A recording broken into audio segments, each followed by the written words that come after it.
Hello everyone and good morning all of you. Today is 27 अप्रैल और आज के current affairs हम करने जा रहे हैं। उससे पहले हम आज का थॉट देखेंगे। हम डेली अब एक थॉट भी किया करेंगे। ऊपर लिखा है आपकी स्क्रीन के, winner is a dreamer who never quit. This is very basic but important to implement in life. तो आज के सारे इंपॉर्टेंट क्वेश्चन हम वन बाय वन डिस्कस करेंगे और उससे रिलेटेड जितने भी फैक्ट्स हैं वो भी डिटेल में डिस्कस करेंगे। तो शुरू करते हैं। पहला क्वेश्चन आज का, when is the international Chernobyl disaster remembrance day observed by the UN? When is the international Chernobyl disaster remembrance day observed by the UN? अब इसके बारे में हम डिटेल में पढ़ेंगे, लेकिन उससे पहले इसका हम आंसर जान लेते हैं। ये मनाया जाता है फ्रेंड्स, हर साल 26 अप्रैल को इसको ऑब्जर्व किया जाता है। अब ये आपके माइंड में आया होगा कि ये चेरनोबिल बेसिकली है क्या। देखिए 1986 में यूक्रेन कंट्री है, वहाँ एक न्यूक्लियर पावर प्लांट था, उसमें से रेडियो एक्टिव मटीरियल लीक हो गया तो काफ़ी ज़्यादा डिज़ास्टर हुआ था, काफ़ी ज़्यादा बड़ी अमाउंट में, और आज तक उसका इफ़ेक्ट दिखाई दे रहा है। यूक्रेन ने काफ़ी समय तक पूरी दुनिया से इसे छुपाया, लेकिन जब बात लीक हो गई तो पता चला। आपको भोपाल गैस त्रासदी आपने सुना होगा जो भारत में हुई थी, ये उससे भी भयंकर था चेरनोबिल डिज़ास्टर। और आप चेरनोबिल एक मूवी भी है, अगर आपको कभी समय लगा तो देखिएगा, आप जान पाएंगे कि कितना मतलब भयानक था ये दृश्य, और आज तक इसके इफ़ेक्ट दिखाई देते हैं। इसलिए हर साल यूनाइटेड नेशन इसको ऑब्जर्व करता है ताकि न्यूक्लियर का जो रिस्क होता है लोगों को उसके बारे में जागरूक करवा सके। ठीक है, अब ये यूएन करता है तो यूनाइटेड नेशन के बारे में हम जान लेते हैं। यूनाइटेड नेशन की स्थापना 1945 में हुई थी।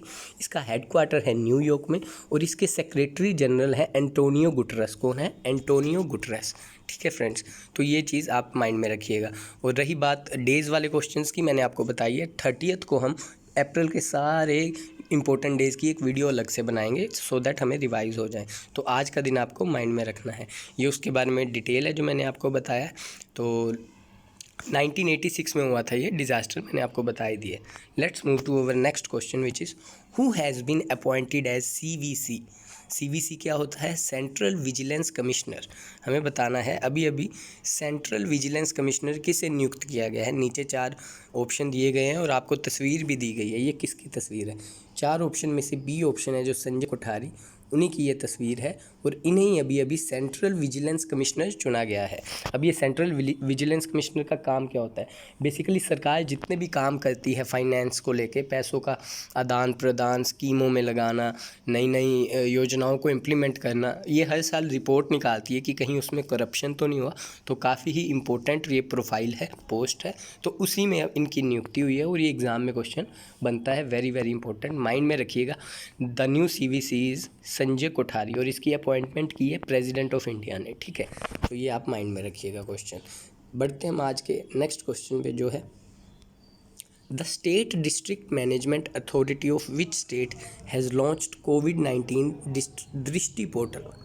किस राज्य ने कोविड-19 दृष्टि पोर्टल की को लॉन्च किया है? ये दृष्टि पोर्टल क्या है मैं आपको बता देता हूँ। बेसिकली एक ही पोर्टल है जिसके अंतर्गत जितने भी एडमिनिस्ट्रेटिव वर्कर्स हैं, गवर्नमेंट एम्प्लॉयज़ हैं, कोई भी बड़े से बड़ा आदमी है या आम नागरिक है, सबके लिए एक ही पोर्टल है और वो उसमें कोविड के बारे में 100% एक्यूरेट जानकारी ले सकते हैं। कितने केसेस हैं राज्य में, कैसे प्रोटेक्ट करना है, कैसे टेस्टिंग के लिए आना है, हर चीज़ एक ही पोर्टल पे, वो है दृष्टि पोर्टल। और ये किस गवर्नमेंट ने बनाया है? ये बनाया है सी ऑप्शन, उत्तराखंड। मैप में भी भारत के में आपको दिखा दिया है उत्तराखंड कहाँ पे है। तो उत्तराखंड गवर्नमेंट ने अभी अभी दृष्टि पोर्टल लॉन्च किया है और ये क्या करता है मैंने आपको बता ही दिया। तो उत्तराखंड के बारे में भी जान लेते हैं।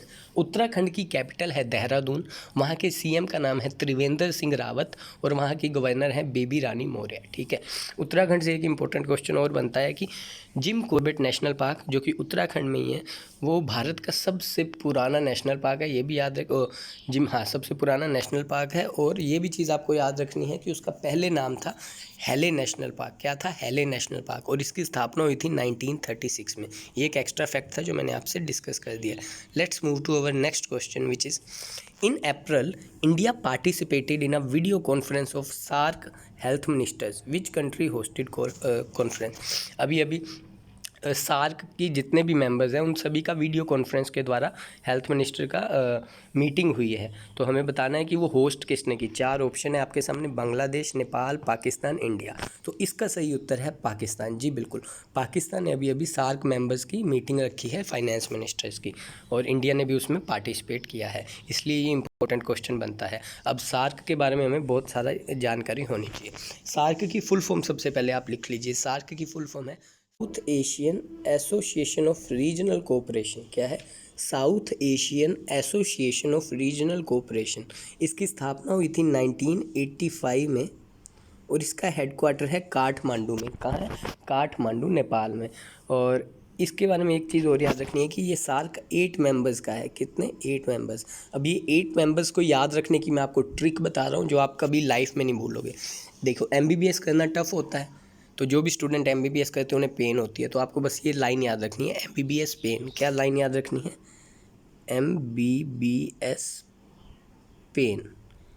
बस यही इसके मेंबर्स हैं। अब ये क्या है मैं बता देता हूँ। M से हो गया मालदीव, B से बांग्लादेश, अनदर B से भूटान, S से श्रीलंका, P से पाकिस्तान, A से अफ़गानिस्तान, I से इंडिया, N से नेपाल। MBBS पे ये इसकी मेंबर कंट्रीज़ है। आपको ट्रिक के थ्रू याद भी हो गया होगा अभी तक, आई होप। अब पाकिस्तान है, तो पाकिस्तान में हुई है, तो पाकिस्तान के बारे में जानते हैं। पाकिस्तान की कैपिटल है इस्लामाबाद, वहाँ के PM है इमरान खान, और प्रेसिडेंट है आरिफ अलवी। ठीक है, ये सब चीज़ें आप माइंड में रखिएगा। Let's move to our next question which is RBI has given 15,000 crore to which of the following organization to provide financial aid to MSME। RBI ने अभी अभी किसको इतनी राशि देने का फैसला लिया है, तो ताकि वो MSME को हेल्प कर सके फाइनेंशियली। MSME क्या है? Micro small medium enterprises. ठीक है, तो अभी अभी RBI ने सिडबी को ये दिया है, आपको याद रखना है, सिडबी को दिया। और सिडबी की स्थापना कब हुई थी? 2 अप्रैल 1990 को। और MSME की फुल फॉर्म मैंने आपको बता दी है। MSME के मिनिस्टर कौन है ये भी आपको माइंड में रखना है।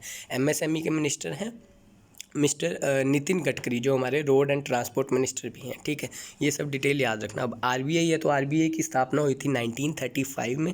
इसका हेडक्वार्टर है मुंबई में, और इसके करंट एंड 25th गवर्नर हैं शक्तिकांत दास।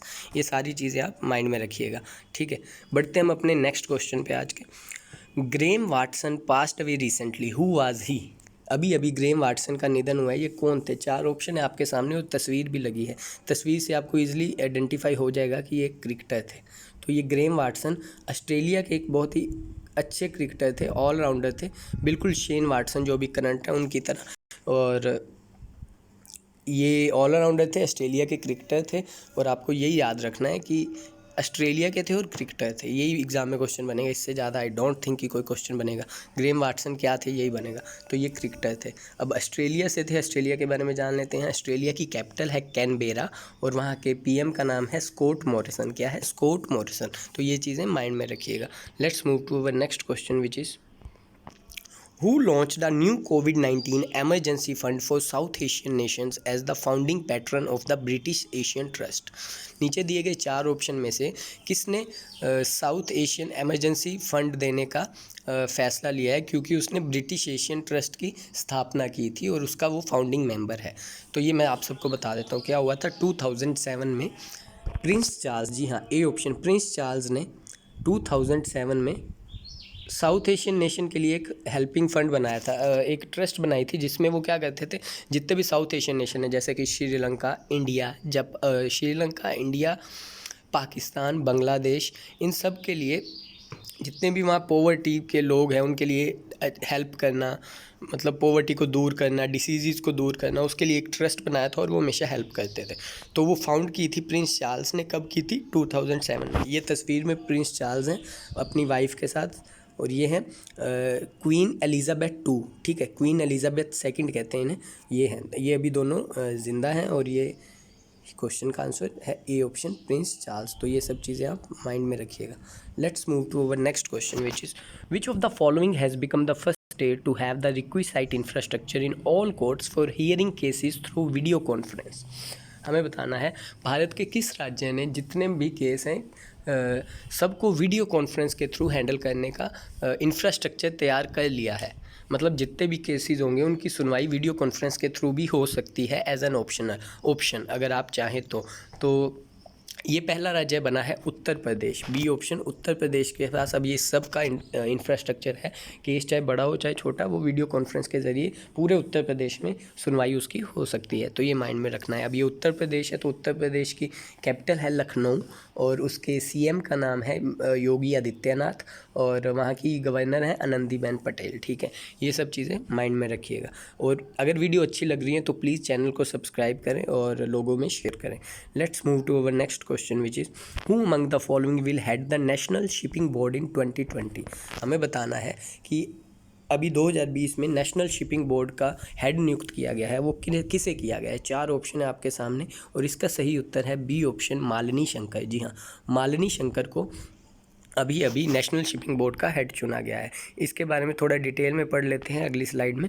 वो है the government has approved the reconstitution of national shipping board to be headed by former director general of shipping Malini Shankar.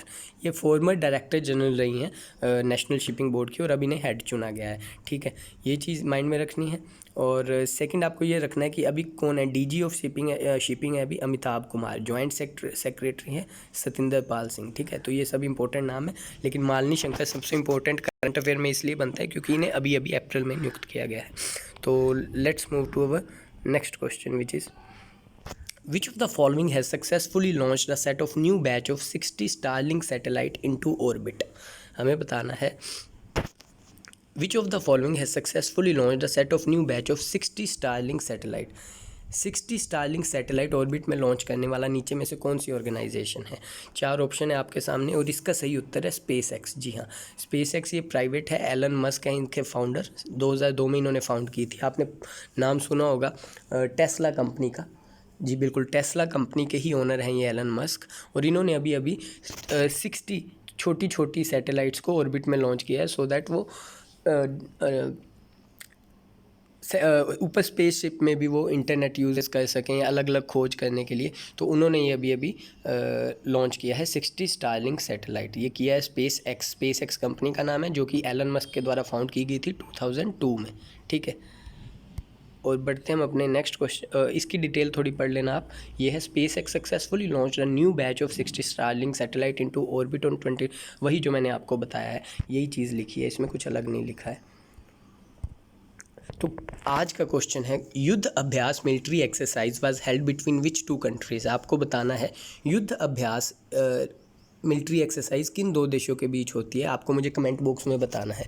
और कल का क्वेश्चन था वर्ल्ड कैंसर डे कब मनाया जाता है, तो बहुत सारे लोगों ने सही उत्तर दिया and thank you so much for that. And आज का भी आपको कमेंट बॉक्स में बताना है और अगर कुछ चेंजेस करनी हो तो प्लीज़ फीडबैक कीजिए। और आज से आपको मैथ्स की क्लास भी डेली मिला करेगी और मैथ्स के सर आपको मैथ्स करवाया करेंगे। तो आप जुड़े रहिए, सपोर्ट करते रहिए and thank you so much guys, have a nice day.